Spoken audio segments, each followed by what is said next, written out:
Hello and welcome to day number 14. We'll be starting with 2 Corinthians chapter 8. Moreover, brethren, we do you to wit of the grace of God bestowed on the churches of Macedonia, how that in a great trial of affliction the abundance of their joy and their deep poverty abounded unto the riches of their liberality. For to their power I bear record, yea, and beyond their power they were willing of themselves, praying us with much entreaty that we would receive the gift and take upon us the fellowship of the ministering to the saints. And this they did, not as we hoped, but first gave their own selves to the Lord, and unto us by the will of God. Insomuch that we desired Titus, that as he had begun, so he would also finish in you the same grace also. Therefore, as ye abound in everything, in faith and utterance and knowledge, and in all diligence, and in your love to us, see that ye abound in this grace also. I speak not by commandment, but by occasion of the forwardness of others, and to prove the sincerity of your love. For ye know the grace of our Lord Jesus Christ, that though he was rich, yet for your sakes he became poor, that ye through his poverty might be rich. And herein I give my advice, for this is expedient for you, who have begun before, not only to do, but also to be forward a year ago. Now therefore perform the doing of it, that as there was a readiness to will, so there may be a performance also out of that which ye have. For if there be first a willing mind, it is accepted according to that a man hath, and not according to that he hath not. For I mean not that other men be eased, and ye burdened, but by an equality, that now at this time your abundance may be a supply for their want, that their abundance also may be a supply for your want, that there may be equality. As it is written, he that had gathered much had nothing over, and he that had gathered little had no lack. But thanks be to God, which put the same earnest care into the heart of Titus for you. For indeed he accepted the exhortation, but being more forward of his own accord, he went unto you. And we have sent with him the brother whose praise is in the gospel throughout all the churches, and not that only, but who was also chosen of the churches to travel with us with this grace, which is administered by us to the glory of the same Lord and declaration of your ready mind. Avoiding this, that no man should blame us in this abundance which is administered by us, providing for honest things, not only in the sight of the Lord, but also in the sight of men. And we have sent with them our brother, whom we have oftentimes proved diligent in many things, but now much more diligent, upon the great confidence which I have in you. Whether any do inquire of Titus, he is my partner and fellow helper concerning you. Or our brethren be inquired of, they are the messengers of the churches, and the glory of Christ. Wherefore show ye to them, and before the churches, the proof of your love, and of our boasting on your behalf. Chapter 9. For as touching the ministering to the saints, it is superfluous for me to write to you, for I know the forwardness of your mind, for which I boast of you to them of Macedonia, that Achaia was ready a year ago, and your zeal hath provoked very many. Yet have I sent the brethren, lest our boasting of you should be in vain in this behalf, that, as I said, ye may be ready. Lest haply if they of Macedonia come with me, and find you unprepared, we, that we say not ye, should be ashamed in this same confident boasting.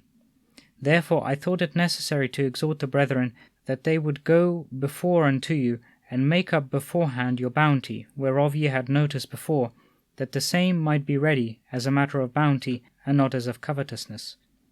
But this I say, he which soweth sparingly shall reap also sparingly, and he which soweth bountifully shall reap also bountifully. Every man according as he purposeth in his heart, so let him give, not grudgingly or of necessity, for God loveth a cheerful giver.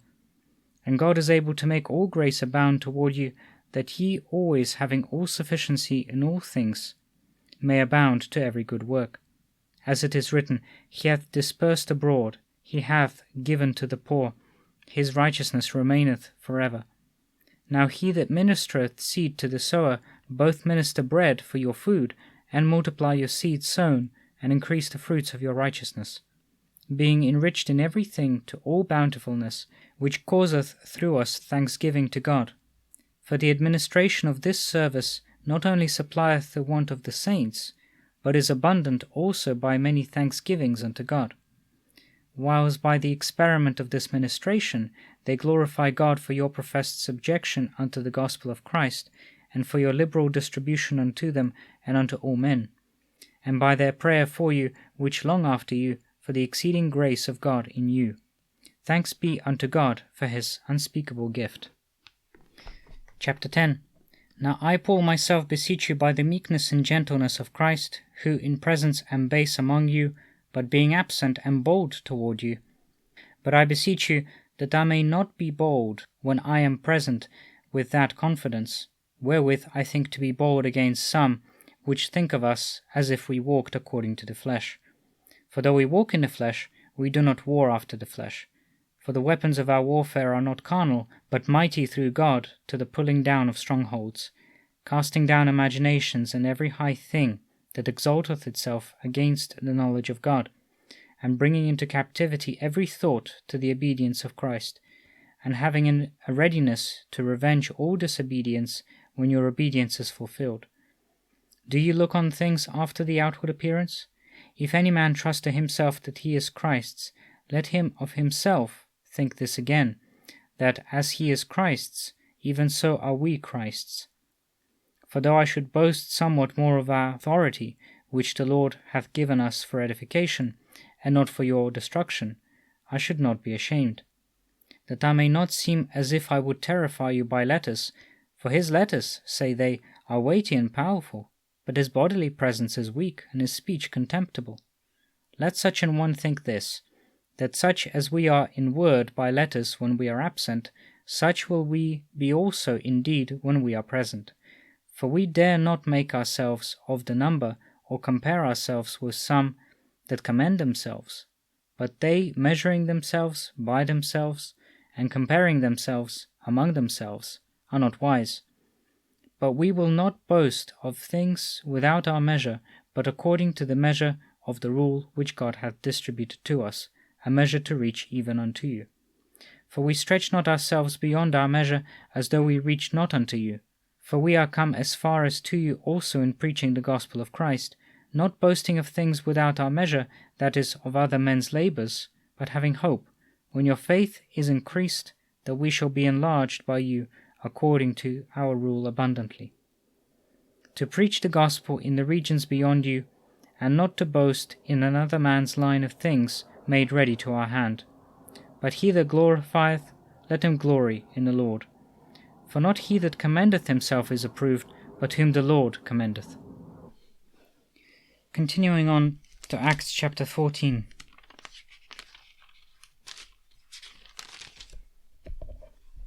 Chapter 14.